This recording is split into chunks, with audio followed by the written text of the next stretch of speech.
Assalamu alaikum, chers frères et sœurs. Le peuple maudit de Israël.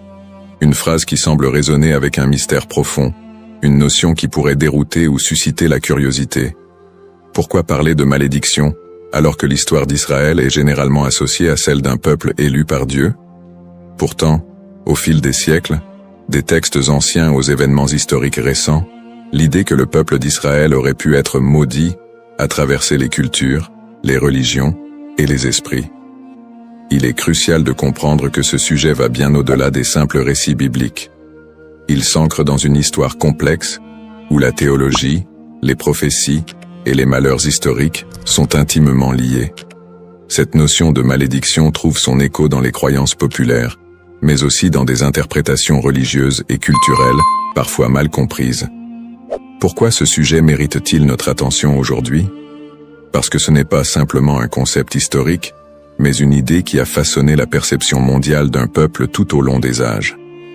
Pour bien saisir la portée de cette notion, il est indispensable de remonter aux sources historiques et religieuses, de comprendre le contexte dans lequel ces croyances ont émergé, et de démêler les faits des mythes. Le terme de peuple maudit a souvent été utilisé dans divers contextes pour parler du peuple d'Israël, mais que signifie-t-il réellement? Dans la Bible, en particulier dans l'Ancien Testament, les relations entre le peuple hébreu et Dieu sont parfois marquées par des promesses de bénédiction, mais aussi des avertissements de malédiction en cas de désobéissance.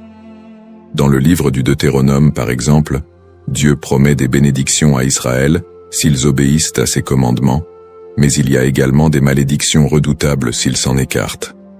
Parmi ces malédictions, on trouve des prophéties qui parlent d'exil, de souffrance et de dispersion à travers le monde. Ces passages ont alimenté des siècles d'interprétations théologiques, renforçant l'idée que certaines périodes de souffrance du peuple juif pourraient être vues comme des châtiments divins. Au-delà de la Bible, l'histoire du peuple d'Israël, marquée par les conquêtes, les destructions, l'exil et les persécutions, a renforcé cette image d'un peuple qui porte un poids historique lourd.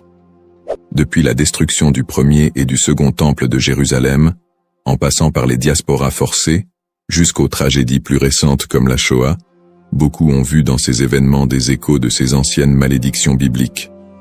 Mais ces interprétations ne sont pas uniquement religieuses. Elles se sont parfois transformées en idéologie politique et sociale.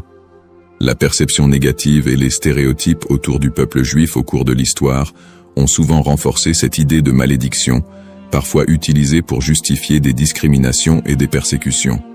La notion de peuple maudit a ainsi été instrumentalisée à travers les siècles.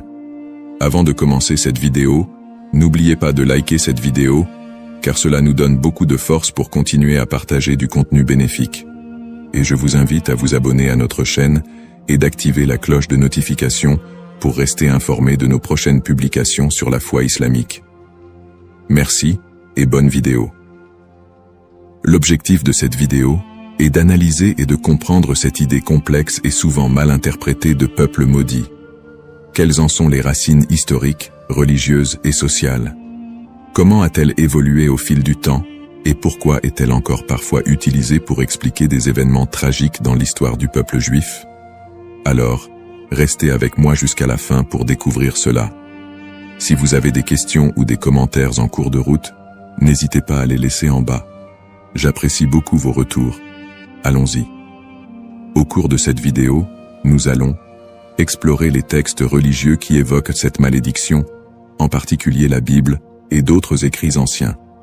Revisiter les grandes étapes de l'histoire d'Israël, de l'époque biblique jusqu'à nos jours, pour comprendre comment ces événements ont pu renforcer cette idée dans les esprits. Discuter des interprétations théologiques de ces malédictions et comment elles ont été perçues par différentes religions et cultures à travers le monde. Démystifier cette notion en explorant les aspects symboliques et les récupérations idéologiques qui ont façonné cette image négative. Cette exploration vous permettra de comprendre les tenants et aboutissants de cette idée profondément enracinée dans l'histoire de l'humanité. Il est important de ne pas se laisser emporter par des idées simplistes, mais de creuser la profondeur de ce concept pour en dégager des vérités historiques et spirituelles. Origine d'Israël. L'histoire du peuple israélite débute avec les récits bibliques de la Genèse, où Dieu promet à Abraham, un patriarche hébreu, qu'il deviendra le père d'une grande nation. Cette promesse divine est le point de départ de la formation du peuple d'Israël.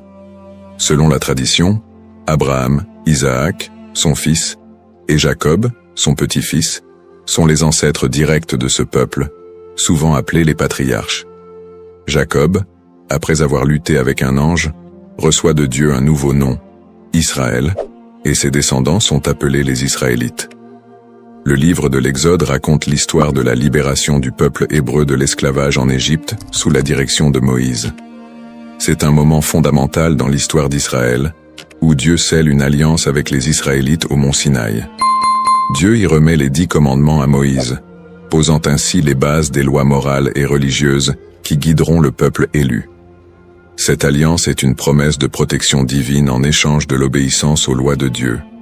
À partir de là, Israël se constitue progressivement en nation, après la conquête de la terre promise sous Josué. Cette période est marquée par des hauts et des bas, alors que les Israélites tentent de rester fidèles à leur alliance avec Dieu. Toutefois, au fil des siècles, leur histoire est ponctuée d'infidélités religieuses, de guerres et de conquêtes par d'autres puissances, ce qui engendrera l'accomplissement de certaines prophéties de malédiction. Les prophéties et les malédictions. Dans l'Ancien Testament, en particulier dans le Deutéronome, Dieu fait à Israël des promesses de bénédiction conditionnelles à leur fidélité, mais également des avertissements de malédiction en cas de désobéissance.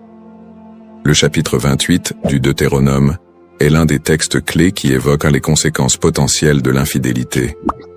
Dieu promet prospérité et paix si le peuple respecte ses commandements, mais des malédictions terribles en cas de rébellion. Les malédictions incluent des catastrophes naturelles, des défaites militaires, des maladies, et finalement, l'exil et la dispersion parmi les nations étrangères. Parmi les prophètes qui ont développé cette idée de malédiction, Ézéchiel et Jérémie sont 2 figures centrales. Ézéchiel, actif pendant l'exil babylonien, insiste sur le lien entre l'exil du peuple et leur transgression. Il prophétise que la destruction de Jérusalem et l'exil sont des punitions divines pour l'injustice sociale, l'idolâtrie et l'infidélité religieuse du peuple. Toutefois, il apporte aussi un message d'espoir. Après le châtiment, un retour et une restauration sont possibles si le peuple se repent. Jérémie, qui vécut également durant la chute de Jérusalem en 586 avant Jésus-Christ, avertit constamment le peuple des malheurs à venir s'il ne se détourne pas de l'idolâtrie et des injustices. Il prophétise la destruction imminente du temple de Jérusalem et l'exil des Judéens en Babylonie. Dans Jérémie 25, il annonce que cette période d'exil durera 70 ans, après quoi Dieu permettra leur retour. Ces prophéties sont souvent vues comme des annonces de malédiction qui pèsent sur Israël en raison de son infidélité à l'alliance. Cependant, elles sont également porteuses d'un espoir de rédemption, promettant que si le peuple retourne à Dieu, il retrouvera sa place privilégiée. Une autre dimension importante des malédictions dans l'Ancien Testament concerne le temple de Jérusalem. La destruction du premier temple par les Babyloniens en 586 avant Jésus-Christ, puis la destruction du second temple par les Romains en 70 après Jésus-Christ, sont vus comme des châtiments pour la désobéissance du peuple. Ces événements ont renforcé l'idée d'un peuple souffrant sous le poids de la malédiction divine. Persécutions historiques. L'histoire du peuple d'Israël est marquée par une série de persécutions et d'exils, souvent perçues à travers le prisme des malédictions bibliques. Le premier grand exil, celui de Babylone, survient après la destruction du premier temple en 586 avant Jésus-Christ. Par la suite, les Babyloniens déportent une grande partie des habitants de Juda, ce qui marque le début d'une longue période de diaspora. Après un retour partiel en terre d'Israël et la reconstruction du temple, les siècles suivants ne sont pas exempts de nouvelles épreuves. La période hellénistique, marquée par les conquêtes d'Alexandre le Grand, puis la domination romaine, amène son lot de tensions religieuses et politiques. Le peuple juif subit de nouvelles persécutions, notamment sous l'occupation romaine. La destruction du Second Temple en 70 après Jésus-Christ par les Romains, sous l'empereur Titus, est un moment charnière dans l'histoire d'Israël. Cet événement marque le début de la grande diaspora, alors que le peuple juif est dispersé dans tout l'Empire romain et au-delà. La révolte de Bar Kokhba, en 135 après Jésus-Christ, aboutit à une nouvelle défaite et à un exil encore plus massif. À partir de ce moment, les Juifs deviennent un peuple sans terre, vivant en exil, souvent en minorité, et subissant de nombreuses discriminations et persécutions. Durant le Moyen-Âge, en Europe et dans le monde islamique, les Juifs font souvent l'objet de suspicions, de discriminations légales, et parfois de pogroms violents. Les croisades, notamment, voient des massacres de communautés juives en Europe. Les expulsions des Juifs d'Espagne, en 1492, et du Portugal en 1497, sont d'autres exemples de persécutions qui renforcent cette idée de malédiction. Dans ces périodes sombres, beaucoup d'historiens et de penseurs juifs eux-mêmes ont cherché à comprendre ces souffrances à travers les textes sacrés. Pour certains, ces malheurs étaient perçus comme la continuation des malédictions prononcées dans l'Ancien Testament. Pourtant, ces périodes de souffrance ne sont pas uniquement interprétées comme des châtiments divins, mais aussi comme des épreuves à travers lesquelles le peuple d'Israël serait purifié ou préparé à une rédemption future. Le 19e et le 20e siècle ne font qu'amplifier ces tragédies, avec l'émergence de l'antisémitisme moderne, culminant dans l'horreur de la Shoah, qui a vu l'extermination systématique de 6 millions de Juifs pendant la Seconde Guerre mondiale. Une telle catastrophe, d'une ampleur sans précédent, a profondément marqué l'identité juive et soulevé des questions sur le sens de cette souffrance historique.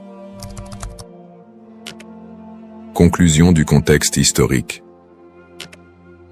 L'histoire du peuple d'Israël, tissée de moments de gloire, d'alliances divines, mais aussi de malédictions et de souffrances, reste une des plus complexes et des plus riches de l'humanité.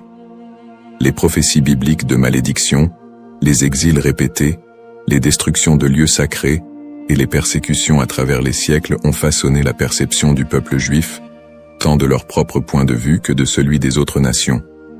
Le concept de peuple maudit, les bases théologiques, l'idée de malédiction dans les textes religieux, en particulier dans la tradition judéo-chrétienne, est un concept riche et complexe.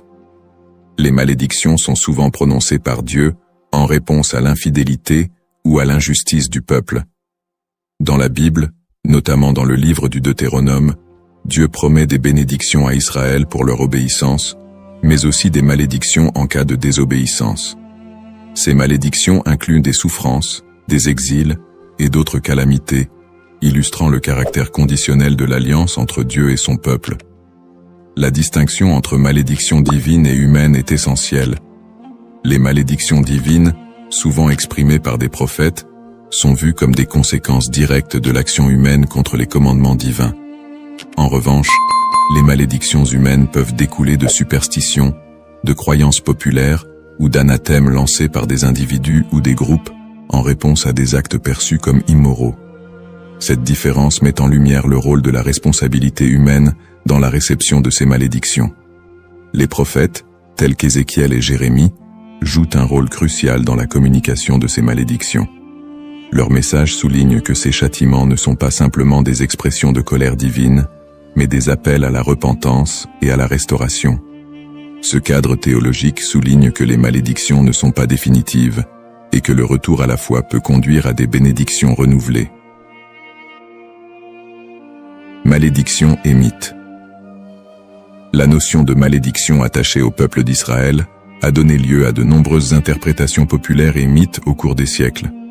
Dans les traditions chrétiennes et islamiques, des récits sur le peuple juif ont souvent été associés à des idées de punition divine. Ces interprétations, parfois teintées d'hostilité, ont conduit à la propagation de stéréotypes négatifs. Historiquement, des récits de malédiction ont été utilisés pour justifier des persécutions contre les Juifs.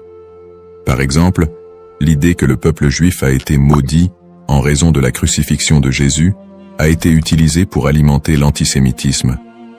Ces interprétations ont pris racine dans des contextes sociopolitiques où le peuple juif était perçu comme un bouc émissaire, lors de périodes de crise ou de bouleversements sociaux. La manière dont ces malédictions ont été comprises et transmises à travers les siècles a également façonné les perceptions collectives du peuple juif. Les récits de souffrance et de malédiction ont souvent été amalgamés dans la culture populaire, créant un imaginaire collectif qui persiste jusqu'à aujourd'hui. Cette dynamique entre malédiction et mythe a ainsi contribué à la stigmatisation du peuple juif à travers l'histoire. Analyse moderne. Dans le contexte moderne, le concept de peuple maudit a pris des formes variées et a été réinterprété sous différents angles. L'antisémitisme historique, qui a trouvé ses racines dans ces idées de malédiction, demeure une réalité dans de nombreuses sociétés. Les stéréotypes associés à la malédiction continuent d'alimenter des préjugés, parfois de manière insidieuse, dans le discours contemporain. Cependant, avec l'essor des mouvements de droits civiques et des études critiques sur l'antisémitisme, il y a eu une tentative de déconstruire cette notion de malédiction. Des intellectuels et des théologiens contemporains cherchent à recontextualiser les récits bibliques en mettant en avant le message de rédemption et de justice qui les sous-tend. L'idée que les souffrances du peuple juif sont uniquement le résultat de la malédiction divine est de plus en plus contestée, au profit d'une approche qui valorise la résilience et l'identité culturelle du peuple juif. De plus, dans le cadre des dialogues interreligieux, il est crucial de dépasser les interprétations qui associent la souffrance à une malédiction éternelle. Les traditions religieuses sont de plus en plus appelées à collaborer pour combattre les préjugés et promouvoir la compréhension mutuelle. Dans ce contexte, le concept de malédiction est réévalué, non pas comme une fatalité, mais comme une occasion de réflexion sur les injustices sociales et historiques. En somme, le concept de peuple maudit est profondément ancré dans l'histoire religieuse et culturelle. Il invite à une réflexion sur la manière dont les textes sacrés et les croyances ont été interprétés à travers les âges, souvent avec des conséquences tragiques. L'exploration de ce thème permet non seulement de mieux comprendre les défis historiques du peuple juif, mais aussi de s'engager dans un dialogue constructif sur les identités et les histoires partagées dans le monde contemporain. La diaspora et les épreuves du peuple juif vit en diaspora. La diaspora juive, qui a débuté avec l'exil babylonien au VIe siècle avant J.C., a été marquée par une série de défis sans précédent. Une fois dispersé à travers le monde, le peuple juif a dû naviguer dans des environnements souvent hostiles. Les communautés juives ont fait face à des persécutions, à des migrations forcées et à la ghettoisation, qui ont toutes contribué à forger leur identité collective. Dans de nombreux pays, les Juifs étaient considérés comme des étrangers, souvent sujets à la méfiance et à la stigmatisation. Dans l'Europe médiévale, par exemple, ils étaient fréquemment accusés de diverses calamités, comme la peste noire, et ont été victimes de violences antisémites.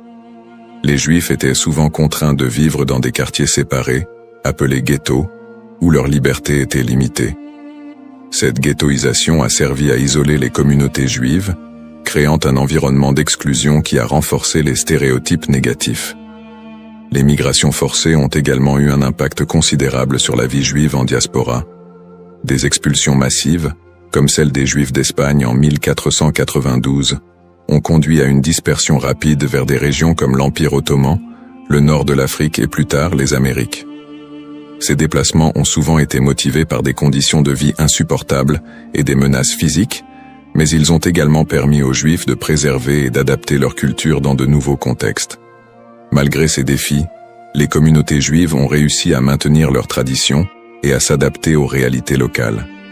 Elles ont développé des réseaux de solidarité, créant des institutions éducatives et religieuses pour assurer la transmission de leur héritage culturel et spirituel. Cette résilience face à l'adversité est une caractéristique marquante de l'expérience juive en diaspora. Les pogroms et l'Holocauste. Les pogroms, qui ont commencé en Europe à partir du IXe siècle, illustrent la violence persistante à laquelle les Juifs ont été confrontés.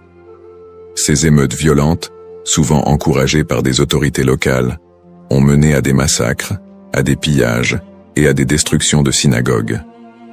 Un des pogroms les plus connus est celui de Kitchinev en 1903, qui a entraîné la mort de dizaines de Juifs et laissé des centaines d'autres blessés. Le XXe siècle a vu la tragédie de l'Holocauste, un génocide qui a coûté la vie à 6 millions de Juifs pendant la Seconde Guerre mondiale. Les nazis ont systématiquement exterminé les Juifs européens, mettant en place des camps de concentration et d'extermination. Malgré ces persécutions violentes, de nombreuses histoires de survie émergent, mettant en lumière le courage et la détermination du peuple juif. Des groupes de résistance, des réseaux de sauvetage et des actes de bravoure individuels témoignent de la volonté de maintenir l'humanité et la dignité face à l'inhumanité.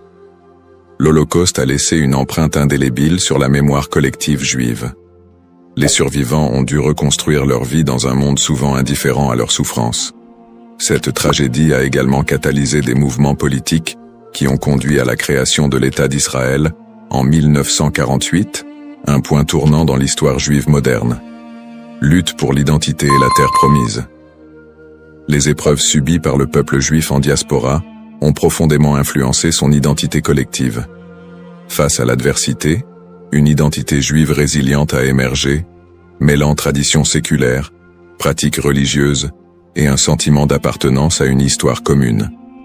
Cette lutte pour la survie a également renforcé un lien indéfectible avec la terre d'Israël, considérée comme la terre promise dans la tradition juive. Ce lien a été ravivé tout au long de l'histoire, notamment lors des mouvements sionistes du XIXe et du XXe siècle, qui ont cherché à établir un foyer national juif en Palestine. Pour de nombreux juifs, la terre d'Israël représente non seulement un lieu géographique, mais également un symbole de liberté, d'identité et d'unité. Les événements tragiques de l'histoire juive, comme l'Holocauste, ont également renforcé l'urgence de cette quête, suscitant un mouvement pour un retour à la terre d'Israël. En somme, l'expérience de la diaspora a été marquée par des défis extrêmes, mais aussi par une résilience remarquable. Les persécutions, les pogroms et l'Holocauste ont non seulement laissé des cicatrices, mais ont également façonné une identité juive forte, ancrée dans une histoire partagée et un attachement profond à la terre d'Israël. Ce processus de formation de l'identité juive, en réponse aux épreuves, continue de jouer un rôle crucial dans la vie des Juifs du monde entier aujourd'hui. Le retour en Israël et l'État moderne, sionisme et création de l'État d'Israël. Le mouvement sioniste, qui a émergé à la fin du XIXe siècle, constitue un tournant majeur dans l'histoire juive moderne. À cette époque, les Juifs d'Europe étaient confrontés à une montée de l'antisémitisme et à des conditions de vie précaires, notamment en Russie et en Europe de l'Est. Ces difficultés ont suscité un besoin pressant d'un foyer national. Theodor Herzl, considéré comme le père du sionisme politique, a articulé cette aspiration dans son livre L'État juif, 1996, où il propose la création d'un État juif en Palestine comme réponse à l'antisémitisme rampant. Le sionisme a pris plusieurs formes, allant du sionisme politique de Herzl à des visions plus socialistes et culturelles, comme celles de figures comme David Ben-Gourion et Ahad Ha'am. Le premier congrès sioniste a eu lieu à Bâle en 1897, où les participants ont décidé de promouvoir l'établissement d'un foyer national juif en Palestine par des moyens diplomatiques et légaux. À la suite de la déclaration Balfour de 1917, dans laquelle le gouvernement britannique a exprimé son soutien à l'établissement d'un foyer national juif en Palestine, le mouvement sioniste a gagné en légitimité. Cependant, la réalité sur le terrain était complexe. La Palestine était alors habitée par une majorité arabe qui a vu l'immigration juive comme une menace pour ses droits et ses terres. Cette situation a semé les graines des conflits futurs. Après la Seconde Guerre mondiale et l'Holocauste, qui a décimé la population juive d'Europe, le besoin d'un refuge sécurisé a été accentué. En 1947, l'Assemblée générale des Nations unies a voté pour diviser la Palestine en deux États, un juif et un arabe. Les leaders juifs ont accepté le plan, mais les dirigeants arabes l'ont rejeté. Le 14 mai 1948, David Ben-Gourion a proclamé l'indépendance de l'État d'Israël, ce qui a entraîné la première guerre israélo-arabe. En dépit de l'opposition régionale, Israël a réussi à établir un État et à absorber un grand nombre de réfugiés juifs du monde entier, notamment des survivants de l'Holocauste. Conflit moderne. Depuis sa création, l'État d'Israël a été plongé dans une série de conflits régionaux qui ont souvent été alimentés par des tensions ethniques et religieuses. Les guerres avec les pays arabes voisins, notamment les guerres de 1948, 1967 et 1973, ont défini les frontières et les relations diplomatiques de l'État moderne. Les tensions avec les populations palestiniennes ont également été une source constante de conflits, culminant avec les intifadas des années 1980 et 2000, où des soulèvements populaires ont éclaté en réponse à l'occupation israélienne des territoires palestiniens. Le conflit israélo-palestinien est un point focal des tensions au Moyen-Orient, où des questions de droits territoriaux, d'autodétermination et de sécurité se croisent. Les territoires de la Cisjordanie et de Gaza sont devenus des symboles de la lutte pour la reconnaissance et la dignité des Palestiniens. Les colonies israéliennes en Cisjordanie et les conditions de vie à Gaza ont engendré des critiques internationales et des tensions croissantes. Sur le plan religieux, les sites sacrés tels que Jérusalem revêtent une signification particulière pour les Juifs, les chrétiens et les musulmans, exacerbant les conflits. L'accès aux lieux saints est souvent un point de discorde, avec des épisodes de violence autour du mont du Temple et du dôme du Rocher. Peut-on encore parler d'un peuple maudit aujourd'hui? La question de savoir si l'on peut encore parler d'un peuple maudit aujourd'hui mérite d'être examinée sous différents angles. D'une part, le peuple juif a par moments été perçu comme victime d'une malédiction, surtout dans le contexte des souffrances historiques, des persécutions et de l'Holocauste. Cette perception s'est parfois traduite par des stéréotypes négatifs et un antisémitisme durable qui persistent encore dans certaines sociétés contemporaines. D'autre part, l'idée de peuple maudit ne rend pas pleinement compte de la résilience, de l'innovation et des contributions culturelles des Juifs à la société mondiale. Après des siècles de persécution, les Juifs ont réussi à établir un État souverain, à revitaliser leur culture et à jouer un rôle significatif dans divers domaines tels que la science, l'art et la politique. Cette renaissance culturelle et nationale contredit l'idée d'une malédiction éternelle. Aujourd'hui, beaucoup de Juifs se définissent non pas par leurs souffrances passées, mais par leur identité culturelle et leur engagement envers des valeurs de justice, de paix et de coexistence. L'État d'Israël, bien qu'encore confronté à des défis internes et externes, est un symbole de survie et de détermination pour de nombreux Juifs dans le monde.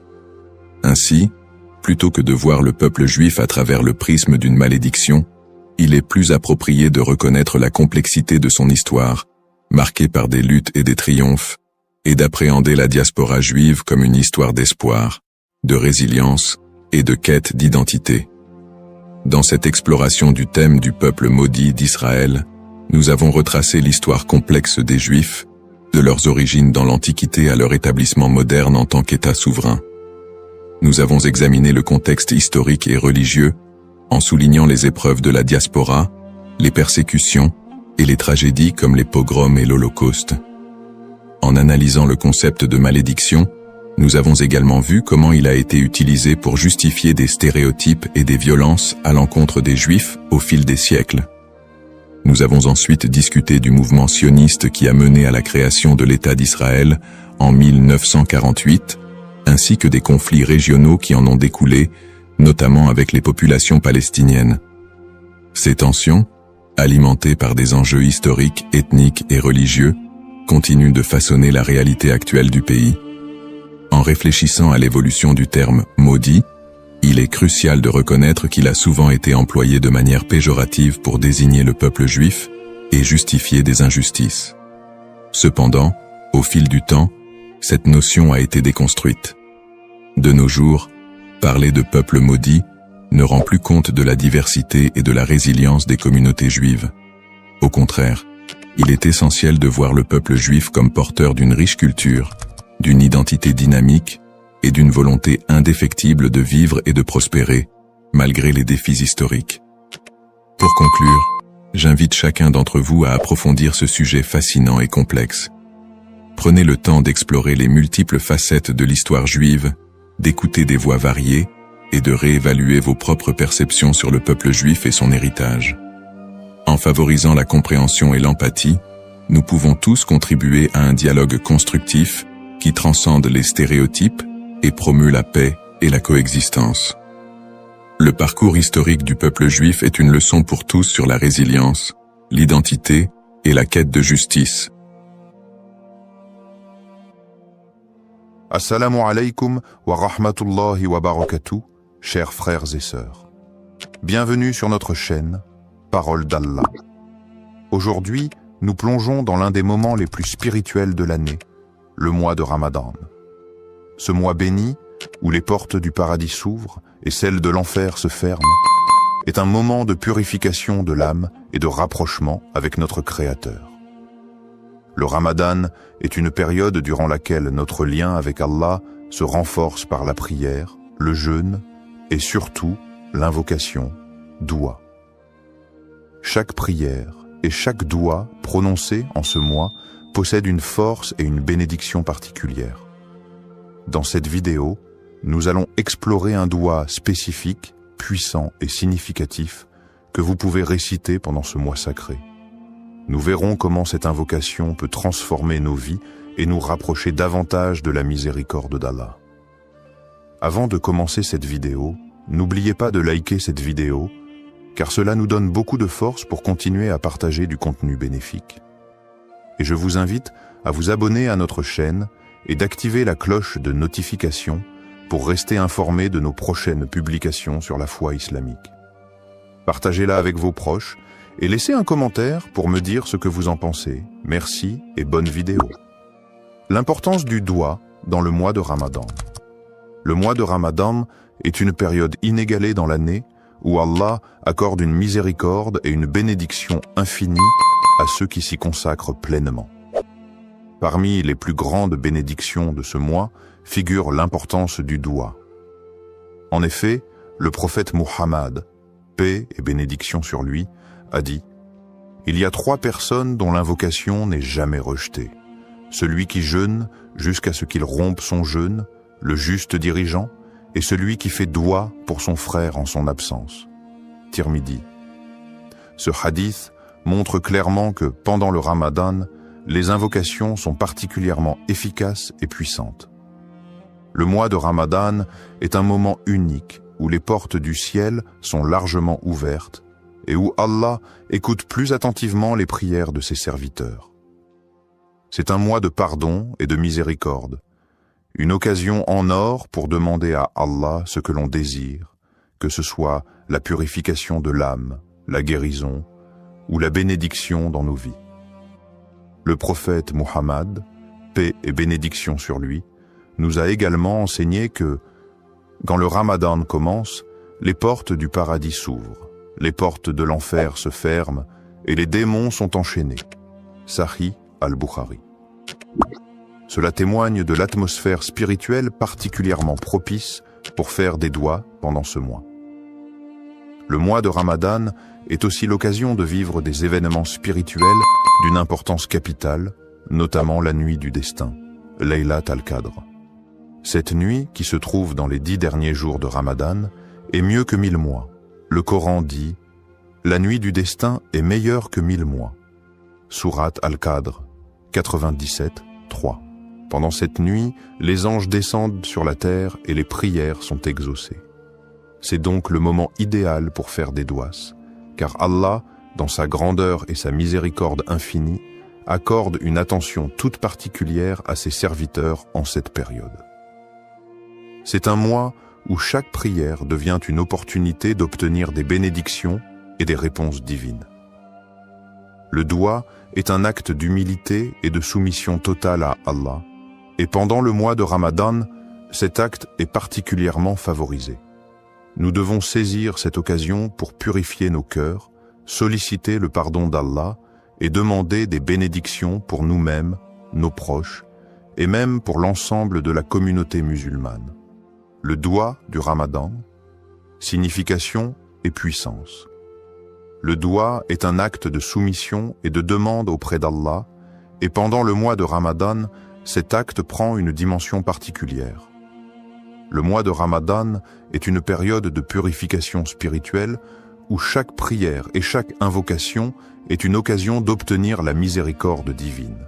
Dans ce contexte, certains douas ont une puissance et une signification profonde, et parmi ceux-ci, il existe un doua spécifique recommandé pour ce mois béni. Le doua pour la rédemption et le pardon. Le doua pour la rédemption et le pardon. Un des douas les plus recommandés pendant le mois de Ramadan est le doua pour demander le pardon et la miséricorde d'Allah. Il s'agit de l'invocation suivante, souvent récitée durant ce mois sacré. Allahumma innaka afu, tuhibbul afu, fa'af anni. Allahumma innaka afuwun tuhibbu al-afwa, fa'fu anni. Oh Allah, tu es pardonnant, tu aimes le pardon, alors pardonne-moi. Hadith rapporté par Al-Tirmidhi. Ce doua est une invocation très puissante et profonde. Elle est recommandée de manière spéciale durant les dernières nuits de Ramadan, notamment durant la nuit du destin, Laylat al-Qadr, lorsque les bénédictions et les bénédictions divines sont multipliées. Le doua exprime l'humilité et le besoin absolu de la miséricorde d'Allah. Signification des mots et impact spirituel. Chaque mot de ce doua est riche en signification et en implications spirituelles. Voici une explication détaillée de ces éléments clés. Allahumma innaka. Ce mot commence l'invocation par le nom d'Allah, une manière de se rappeler qu'Allah est celui vers qui toute demande doit être adressée. Ce début marque le recueillement, le respect et l'humilité devant Allah. Afuwun. Cela fait référence à la qualité divine d'Allah qui est pardonnant. Ce mot indique une forme de pardon bienveillant, plus que simplement accorder le pardon. Allah, dans sa grande miséricorde, ne se contente pas de pardonner les péchés, mais il efface leurs traces et les conséquences. C'est ce pardon purifiant qui est demandé ici. Tuhibbu al-afwa. Cette phrase signifie que tu aimes le pardon. Cela nous rappelle que le pardon est une qualité précieuse dans l'islam. Et Allah non seulement pardonne, mais il aime pardonner à ses serviteurs qui se repentent sincèrement. Il est la source de tout pardon et aime purifier ceux qui se tournent vers lui avec un cœur sincère. Fa'fu anni. Ici, on demande directement à Allah de pardonner nos fautes. Le mot fa'fu est plus que le simple pardon. Il implique l'effacement total des péchés et des erreurs, une grâce qui est renouvelée chaque jour pendant le mois de Ramadan. Cette invocation, d'une simplicité apparente, est profondément spirituelle. Elle illustre parfaitement l'âme du Ramadan, qui est un mois de purification, de repentance et de réconciliation avec Allah. Le doua fait appel à la miséricorde d'Allah, à sa volonté de pardonner et à sa bienveillance infinie. Il invite les croyants à se tourner vers Allah avec une foi totale, en reconnaissant leurs faiblesses et en demandant une purification divine. Connexion à la miséricorde divine. Le mois de Ramadan est le mois où la miséricorde divine atteint son paroxysme. En demandant pardon, le croyant ne fait pas qu'accepter la rédemption de ses péchés, mais aussi il s'engage dans un processus de purification de l'âme. Allah nous enseigne dans le Coran que sa miséricorde couvre toutes choses, et cette miséricorde est particulièrement active pendant le mois de Ramadan. Le prophète Muhammad, paix et bénédiction sur lui, a dit « Celui qui jeûne pendant le mois de Ramadan avec foi et espérant la récompense d'Allah, ses péchés passés lui seront pardonnés. » Sahih al-Bukhari. Le doua pour le pardon est une clé pour accéder à cette miséricorde. Ce mois de Ramadan est, pour chaque musulman, une occasion de se libérer des chaînes de ses péchés, de se purifier et de se rapprocher de la clémence infinie d'Allah. La répétition de ce doua crée une connexion constante avec la miséricorde divine et rappelle aux croyants qu'Allah est toujours prêt à pardonner ceux qui reviennent vers lui avec sincérité. Bénédictions liées à l'écoute de ce doua. Les bénédictions de ce doua sont innombrables. Lorsque nous récitons cette invocation, nous sollicitons le pardon d'Allah et en retour, Allah nous accorde plusieurs bénédictions spirituelles, le pardon des péchés. Comme mentionné précédemment, réciter ce doua avec foi et sincérité efface nos péchés, même les plus grands. La purification du cœur, la miséricorde divine, demandée dans cette invocation, purifie le cœur du croyant, enlevant l'orgueil, la colère et la rancune. La proximité d'Allah. En demandant pardon à Allah, nous établissons un lien plus intime avec lui. Le doua nous rappelle que nous sommes toujours dépendants de sa miséricorde et que notre relation avec lui est celle d'un serviteur humble. Les bénédictions dans la vie. Le pardon d'Allah pendant le Ramadan se traduit également par des bénédictions dans notre vie quotidienne. Ces bénédictions peuvent se manifester sous forme de paix intérieure, de prospérité spirituelle et matérielle, et d'un sentiment général de bien-être. En conclusion, le doua du Ramadan est une clé spirituelle puissante qui ouvre les portes de la miséricorde d'Allah et nous permet de vivre ce mois sacré dans une pureté renouvelée. En le récitant sincèrement, nous espérons être touchés par la miséricorde divine et bénéficier de toutes les bénédictions qu'Allah réserve à ceux qui cherchent son pardon. Histoire inspirante. Un doua écouté pendant Ramadan. Il y a quelques années, un frère musulman nommé Ahmed vivait un moment difficile dans sa vie. Il avait perdu son emploi, sa situation financière était instable et il ressentait une profonde inquiétude quant à son avenir. Chaque jour, il se battait contre la peur et le doute, se demandant s'il serait capable de subvenir à ses besoins et à ceux de sa famille. En ce mois de Ramadan, il décida de se tourner pleinement vers Allah, espérant que ce mois sacré, porteur de bénédictions, serait l'occasion pour lui de trouver une réponse divine. Ahmed avait toujours été un croyant fidèle, mais dans ces moments de détresse, sa foi était mise à l'épreuve. Il se souvint des paroles du prophète Muhammad, paix et bénédiction sur lui. Il n'y a rien de plus noble que de faire appel à Allah avec une invocation sincère, et Allah répondra, mais selon ce qui est meilleur pour vous. Sahih Muslim. Conscient de la miséricorde infinie d'Allah, il se dit qu'il devait faire confiance à Allah, peu importe l'issue de sa situation. Durant les nuits du Ramadan, Ahmed s'isola dans sa chambre après la prière de Tarawih, un moment calme où il pouvait se concentrer pleinement sur son invocation. Avec une profonde humilité et sincérité, il leva les mains vers Allah et récita ce doua. Allahumma inni abduk wa ibnu abdik wa ibnu ummatik, nasiyati biyadik, madin fi hukmik, adlu fi qada'uk, أسألك بكل اسم هو لك سميت به نفسك أو أنزلته في كتابك أو علمته أحدا من خلقك أو استأثرت به في علم الغيب عندك أن تجعل القرآن ربيع قلبي ونور صدري وجلاء حزني وذهاب همي اللهم إني عبدك وابن عبدك وابن آمتك ناسيتي بيدك معذ في حكمك عدل في قضائك أسألك بكل اسم هو لك سميته به نفسك أو أنزلته في كتابك أو علمته أحدا من خلقك أو استأثرت به في علم الغيب عندك أن تجعل القرآن رب قلب ونور صدر وجلاء حزن وذهب همع. Ô Allah, je suis ton serviteur, fils de ton serviteur et fils de ta servante. Mon destin est entre tes mains et tout ce que tu ordonnes est juste et équitable. Je te demande, par tous les noms qui t'appartiennent, que tu as révélé dans ton livre ou enseigné à l'un de tes créatures, ou gardé dans le secret de ton savoir divin, que le Coran devienne le printemps de mon cœur, la lumière de ma poitrine, la guérison de ma tristesse et la disparition de mon souci. Cette invocation, exprimant une demande de guérison spirituelle, de paix intérieure et de bénédiction dans la vie d'Ahmed, marqua un tournant dans son Ramadan. Il répéta ce doua avec une foi inébranlable, se rappelant que Ramadan est le mois où les portes de la miséricorde d'Allah sont largement ouvertes. Chaque mot de l'invocation résonnait profondément dans son cœur, et il ressentait une connexion spéciale avec Allah pendant ces moments de solitude. Les jours passaient, Et bien que la situation extérieure d'Ahmed ne changeait pas immédiatement, il ressentait une paix intérieure qu'il n'avait pas connue depuis longtemps. Il continuait à faire des douas, mais ce sentiment de tranquillité le guidait dans ses prières et ses supplications.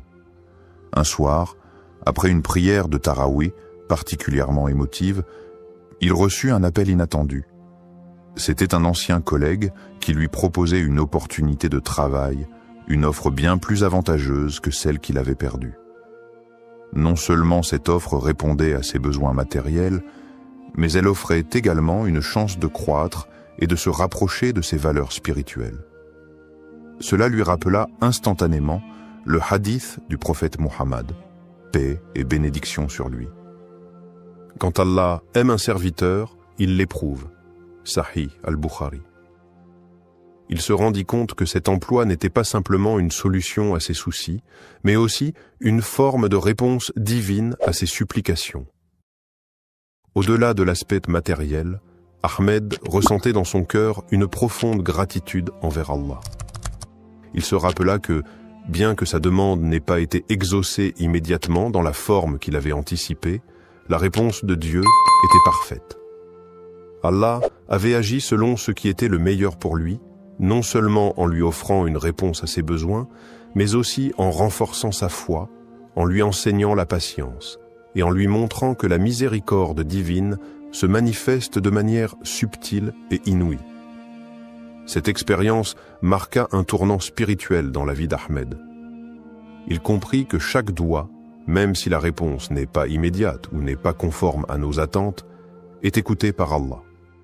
Parfois, la réponse vient sous une forme différente de ce que nous imaginons, mais elle est toujours en accord avec ce qui est le mieux pour nous.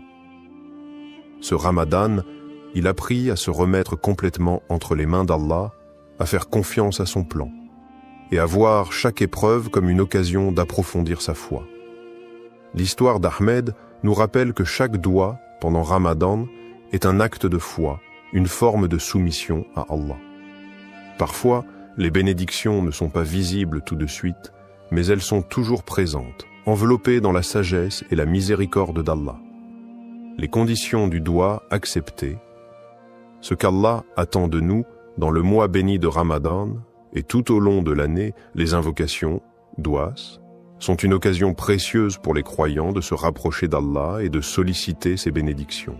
Toutefois, pour que notre doua soit accepté, il y a des conditions que nous devons remplir, des comportements que nous devons adopter. Allah, dans sa miséricorde infinie, répond à nos prières, mais cette réponse dépend souvent de la sincérité de notre cœur et de notre engagement envers lui. Première, la sincérité dans la prière et la pureté d'intention. La première condition pour qu'un doua soit accepté est la sincérité du cœur. Lorsque nous élevons nos mains en supplication, nous devons nous assurer que notre demande vient d'un cœur pur, exempt de toute hypocrisie. Le prophète Mohammed, paix et bénédiction sur lui, a dit « Lorsque vous invoquez Allah, invoquez-le avec un cœur pur. » Sunan at-Tirmidhi. Il est crucial que notre intention soit claire et que nous ne cherchions pas à obtenir des bénéfices mondains par nos prières, mais bien à chercher le plaisir d'Allah.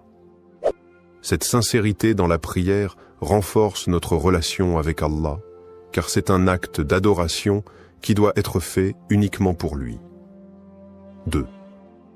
Le rôle du tawakkul, la confiance en Allah, et la persévérance dans les invocations. Une autre condition essentielle pour que nos doua soient acceptés est le tawakkul, c'est-à-dire la confiance totale en Allah après avoir fait tous les efforts nécessaires.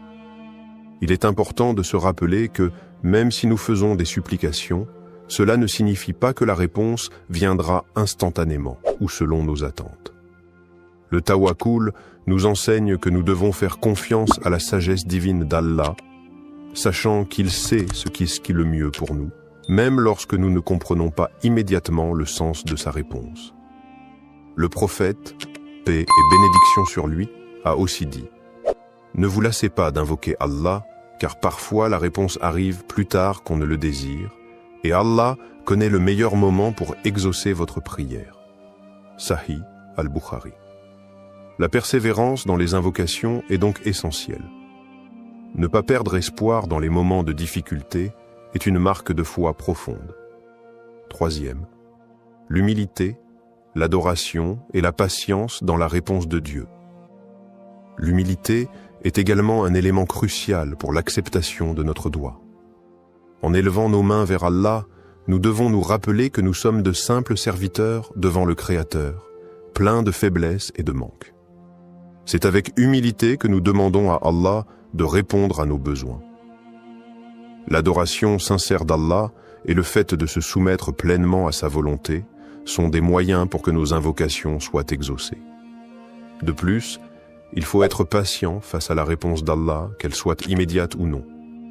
Parfois, la réponse divine peut ne pas arriver dans la forme que nous attendions, ou elle peut être retardée pour des raisons que nous ne comprenons pas.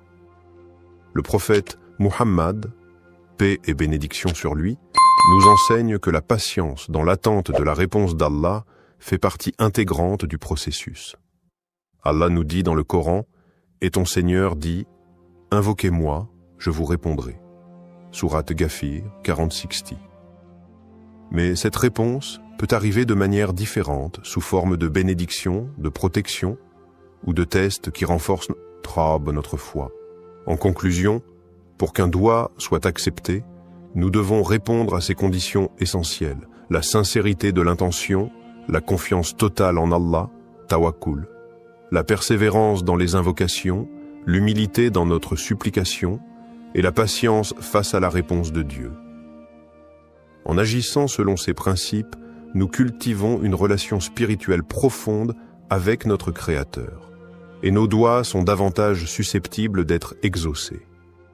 Mais au-delà de l'exaucement immédiat, nous devons toujours garder à l'esprit que chaque réponse d'Allah est parfaite et qu'elle vient dans le meilleur des moments et selon sa sagesse infinie. Le doua comme moyen de purification spirituelle. Le mois de Ramadan n'est pas seulement une période de jeûne et d'abstinence, mais également un moment sacré de purification spirituelle. C'est une occasion unique pour les croyants de se rapprocher d'Allah, de purifier leur âme et de renforcer leur foi. Parmi les moyens les plus puissants pour accomplir cette purification, il y a le doua ou l'invocation. Le doua pendant Ramadan ne sert pas seulement à demander de l'aide ou des bénédictions, mais il joue un rôle essentiel dans le processus de purification du cœur et de l'âme. Premier, le doua comme outil de purification du cœur. Lorsqu'un croyant fait un doua, il se tourne vers Allah avec sincérité et humilité, cherchant sa miséricorde et son pardon. Cet acte d'invocation permet de purifier le cœur en le débarrassant de tout orgueil, de tout mal et de toute négativité. Le prophète Muhammad, paix et bénédiction sur lui, a dit « Il n'y a rien de plus purifiant pour le cœur que de se rappeler d'Allah. » Sahih Muslim. Ainsi, chaque doua est une occasion de purifier son cœur en se souvenant constamment de la grandeur et de la miséricorde d'Allah. Le doua permet également de renforcer la relation intime avec Allah. En invoquant Allah, on reconnaît sa dépendance totale envers lui, ce qui éveille un sentiment profond de soumission et de gratitude. Ce processus aide à purifier le cœur des distractions mondaines et à focaliser notre attention sur ce qui est véritablement important dans la vie, l'adoration d'Allah. 2. L'aspect de repentance et d'auto-amélioration pendant le Ramadan. Le mois de Ramadan est le mois de la purification spirituelle par excellence. C'est un moment où les portes du pardon sont largement ouvertes et où chaque croyant a l'opportunité de se purifier par la repentance, tauba, et de demander pardon à Allah pour ses péchés passés. Le doua joue un rôle clé dans ce processus de repentance. En demandant pardon avec sincérité, le croyant se purifie de ses fautes et rétablit une connexion plus forte avec Allah. Le prophète Muhammad, paix et bénédiction sur lui, a dit « Quiconque demande pardon pendant le Ramadan, Allah lui pardonne. » Sunan al-Tirmidhi. Cette promesse divine est un rappel puissant de la miséricorde d'Allah. Lors de nos invocations, Il est important de nous repentir sincèrement de nos péchés et de demander à Allah de purifier notre cœur et notre âme. Le doigt devient ainsi un acte de purification, non seulement de nos actions passées, mais aussi un moyen d'améliorer notre caractère et d'aller vers une version meilleure de nous-mêmes. Troisième, le doigt comme moyen de purification spirituelle profonde.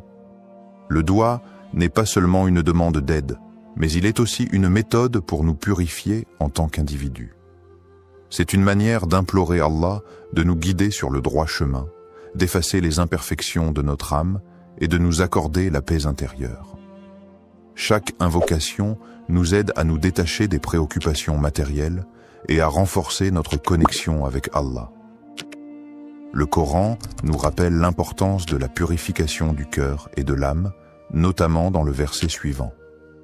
Le jour où ni les biens ni les enfants ne profiteront, sauf celui qui viendra à Allah avec un cœur pur. Sourate Ash-Shu'ara, 26, 88 à 89. Ce verset souligne la nécessité d'avoir un cœur purifié pour mériter la proximité d'Allah et sa récompense. C'est dans le doua que le croyant trouve un moyen puissant de purifier son âme et de se préparer pour l'au-delà. Quatrième, la purification par l'humilité et la sincérité.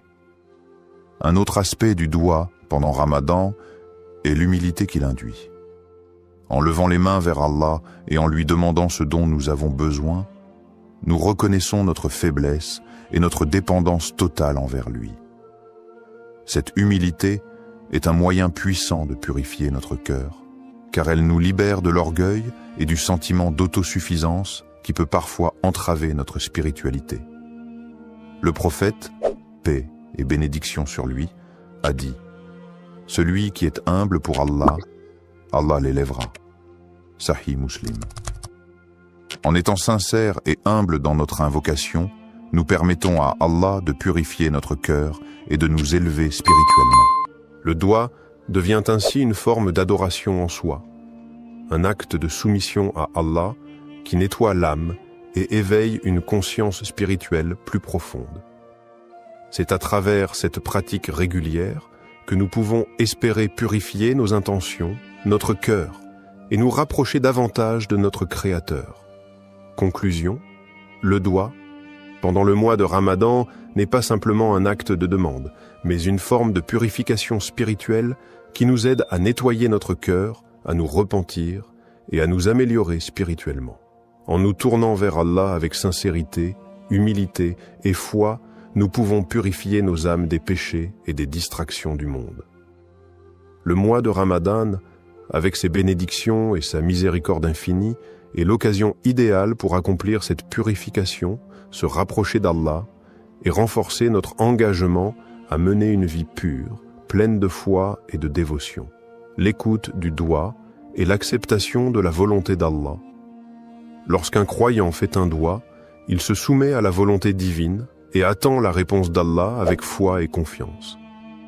Cependant, il est important de comprendre que la manière dont Allah répond à nos invocations peut ne pas toujours correspondre à ce que nous attendions ou désirions immédiatement. L'acceptation de la volonté d'Allah, même quand la réponse à notre doigt semble différente de ce que nous avons demandé, est un aspect fondamental de la foi musulmane. Cela relève de la conviction profonde que tout ce qu'Allah fait est pour notre bien, même si nous ne comprenons pas toujours les raisons de sa réponse. Premier, croire que toute réponse divine est pour notre bien. Le prophète Muhammad, paix et bénédiction sur lui, a dit « Il se peut que vous détestiez quelque chose alors qu'Allah a placé un grand bien dans cela. » Sourate Al-Baqarah 216. Cette parole nous enseigne que même lorsque la réponse d'Allah semble être un refus ou un retard dans notre demande, cela peut être en réalité un bien pour nous. Allah, dans sa sagesse infinie, connaît ce qui est meilleur pour nous, et parfois ce que nous demandons ne correspond pas à ce que nous avons réellement besoin. Il est aussi essentiel de comprendre que la réponse d'Allah peut se manifester de différentes manières, soit par l'exaucement direct de notre demande, soit par un retard dans la réponse pour tester notre patience et notre foi, ou encore en nous épargnant un mal que nous ne voyons pas. Le prophète Muhammad, paix et bénédiction sur lui, a dit « Aucun de vos souhaits n'est perdu, il y a toujours une réponse, soit immédiate, soit différée, soit le mal est éloigné de vous. » Cette acceptation de la volonté divine est ce qui nous permet de maintenir une relation de confiance et de soumission envers notre Créateur. Deuxième, l'adab du doigt, faire une invocation avec la bonne manière. Il est essentiel d'adopter la bonne manière, adab, lorsqu'on fait un doigt. Cela inclut plusieurs aspects. Faire preuve de sincérité, se tourner vers Allah avec humilité et respecter les moments propices pour invoquer, tels que les heures de la nuit, le vendredi ou pendant le mois de Ramadan. Le prophète, paix et bénédiction sur lui, a recommandé de commencer chaque doigt par des louanges pour Allah et des prières sur le prophète, puis de présenter notre demande avec dévouement et foi. La patience est également une partie essentielle de l'adab du doigt. Ne pas être pressé de recevoir une réponse immédiate et accepter que la réponse d'Allah arrive au moment qu'il a jugé bon est une forme de respect envers la sagesse divine. Il est aussi important de ne pas abandonner la prière, même si la réponse semble tarder. Le prophète, paix et bénédiction sur lui, a dit « L'invocation d'un croyant est toujours exaucée, tant qu'il ne se lasse pas et ne dit pas « J'ai prié, mais je n'ai pas eu de réponse ». Sahih Muslim. Troisième, la patience et la gratitude envers Allah. L'un des principes les plus profonds lorsqu'il s'agit d'écouter et d'accepter le doigt, c'est de développer la patience, sabre. Lorsque la réponse d'Allah tarde ou diffère de ce que nous attendions, il est crucial de faire preuve de patience et de ne pas perdre espoir. La patience, en attendant la réponse d'Allah, est une forme d'adoration en soi, et c'est par cette patience que nous prouvons notre foi et notre soumission totale à sa volonté. La gratitude, shukr, envers Allah, que la réponse soit positive ou différente de ce que nous espérions, est également essentielle. Remercier Allah pour toutes les bénédictions, même celles que nous ne comprenons pas immédiatement, nous aide à renforcer notre foi et à accepter la réponse divine avec un cœur apaisé. Le Coran nous rappelle « Et lorsque ton Seigneur t'a proclamé, appelez-moi, je vous répondrai. » Sourate Ghafir 40-60. Même si la réponse semble différer, cette promesse est un gage de l'écoute constante d'Allah et la patience dans l'attente devient une source de purification spirituelle. Conclusion. Le doigt est un moyen puissant de se rapprocher d'Allah, mais il exige également une profonde acceptation de la volonté divine. Croire que chaque réponse d'Allah, qu'elle soit immédiate ou non, et pour notre bien, est fondamentale dans notre pratique.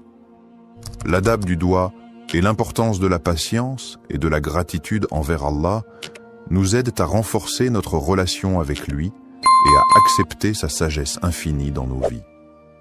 Dans tout ce que nous demandons, il est crucial de nous rappeler qu'Allah nous accorde ce que nous désirons ou non, sa sagesse et sa miséricorde sont infiniment plus grandes que nos souhaits et nos attentes. Comment intégrer ce doigt dans ta vie quotidienne pendant Ramadan? Le mois de Ramadan est un moment privilégié pour se rapprocher d'Allah, purifier son âme et renforcer sa foi. L'intégration du doigt dans notre routine quotidienne pendant ce mois sacré peut transformer notre expérience spirituelle. Voici quelques conseils pratiques pour faire de ce doigt une partie intégrante de ta vie de croyant tout au long de Ramadan. Premier, répétez le doigt pendant les prières obligatoires, salat. Les prières quotidiennes, salat, sont l'occasion idéale pour inclure ce doigt dans ton rituel spirituel. Après chaque prière obligatoire, prends un moment pour réciter le doigt en le répétant avec sincérité. Cela te permettra de renforcer ta connexion avec Allah à travers une prière structurée, tout en ayant l'opportunité de méditer sur chaque mot du doigt. Le mois de Ramadan, avec ses moments de tranquillité et de concentration spirituelle, est une période où tes prières peuvent être plus profondes et plus significatives. Ne limite pas ce doigt à des moments précis. Chaque salat est une occasion de répéter cet appel à la miséricorde divine. Plus tu répètes le doigt avec dévotion, plus tu t'imprègnes de ses significations profondes. 2. Intégrer le doigt dans tes moments de recueillement. Outre les prières obligatoires, les moments de recueillement tels que le tahajjud, prière de la nuit, le duha, prière du matin, ou même la période du fajr, avant l'aube, sont des occasions parfaites pour formuler ce doigt. Pendant ces moments de tranquillité, où l'esprit est plus apaisé, tu peux te concentrer pleinement sur les paroles que tu prononces et les émotions qu'elles suscitent. Ces moments de solitude avec Allah permettent de formuler des invocations sincères et réfléchies. Pendant Ramadan, profite de ces instants pour faire du doigt une pratique régulière et utilise chaque prière pour renforcer ton lien avec Allah. Le doigt pendant le tahajjud, en particulier, est une supplication qui est souvent exaucée car ce moment est un des plus propices pour obtenir la miséricorde divine. 3. Méditer sur les significations profondes du doigt. Il est important de ne pas simplement réciter le doigt mécaniquement, mais de méditer sur les mots et leur signification. Lorsque tu récites ce doigt, prends le temps de réfléchir sur chaque phrase. Quel impact spirituel a chaque mot? Comment cela résonne-t-il avec ta situation personnelle, tes luttes, tes espoirs et tes désirs spirituels? Par exemple, en méditant sur les mots de demande de pardon et de miséricorde, tu peux comprendre combien ces qualités d'Allah sont immenses et comment elles affectent ta vie quotidienne. Chaque phrase de ce doigt peut être une opportunité d'introspection. L'important est de ne pas se contenter de la répétition, mais de vivre chaque mot avec une intention claire, ouverte à la guidance d'Allah. 4. Utilisez des moments de transition dans la journée pour répéter le doigt. Au-delà des prières formelles, utilise les moments de transition de ta journée pour intégrer ce doigt. Cela peut être pendant le temps que tu passes à la maison entre les prières, ou même lorsque tu fais des tâches quotidiennes. Par exemple, pendant que tu prépares le repas pour le suhour ou l'iftar, profite de ces instants pour répéter ce doigt dans ton cœur. Ces petites invocations pendant les activités quotidiennes peuvent renforcer ta présence spirituelle et te rappeler la bénédiction du mois de Ramadan. 5. Implique la famille et les proches dans l'invocation. Ramadan est aussi un mois de partage et de renouveau spirituel en famille et en communauté. Encourage ta famille, tes amis ou tes proches à faire le doigt ensemble. Lorsque vous êtes réunis pour l'iftar ou pour une prière en groupe, intégrez le doigt dans ce moment collectif. Cela peut renforcer l'effet spirituel du doigt, non seulement pour toi, mais aussi pour ceux qui t'entourent. Conclusion. Le mois de Ramadan offre une occasion en or pour renforcer notre relation avec Allah, et intégrer ce doigt dans ta routine quotidienne est une manière puissante de vivre pleinement ce mois sacré. Que ce soit pendant les prières formelles, les moments de recueillement personnel, ou même dans les petites actions de la vie quotidienne, chaque instant est une opportunité de se rapprocher d'Allah. En méditant sur les significations du doigt et en l'intégrant à toutes les facettes de ta vie, tu t'ouvres à la miséricorde d'Allah et tu renforces ta foi, faisant de ce mois un moment véritablement transformateur. Conclusion et appel à l'action. Le mois de Ramadan est une opportunité unique de se rapprocher d'Allah, de purifier notre cœur et de renforcer notre foi. Le doigt que nous avons exploré aujourd'hui est un moyen puissant d'attirer la miséricorde divine et de recevoir les bénédictions qu'Allah nous accorde généreusement pendant ce mois sacré. Je t'encourage à inclure ce doigt dans ta vie quotidienne pendant Ramadan, à le réciter avec sincérité et concentration, et à méditer sur ses significations profondes. Fais de ce doigt une partie intégrante de tes prières et de tes moments de recueillement. Que ce mois sacré soit une occasion de purification et de renouvellement spirituel. Si cette vidéo t'a inspiré, partage-la avec tes proches, ta famille et tes amis. Invite-les à intégrer ce doigt dans leur vie aussi, pour que nous puissions tous bénéficier de la miséricorde infinie d'Allah. N'oublie pas que, même lorsque nous ne voyons pas immédiatement les résultats, Allah est toujours proche de nous et sa réponse est toujours pour notre bien. Pendant ce mois béni, confie-toi à Allah, persévère dans tes invocations et sois assuré que sa miséricorde englobe tout. Que cette période de Ramadan soit remplie de lumière, de paix et de bénédiction pour toi et tes proches.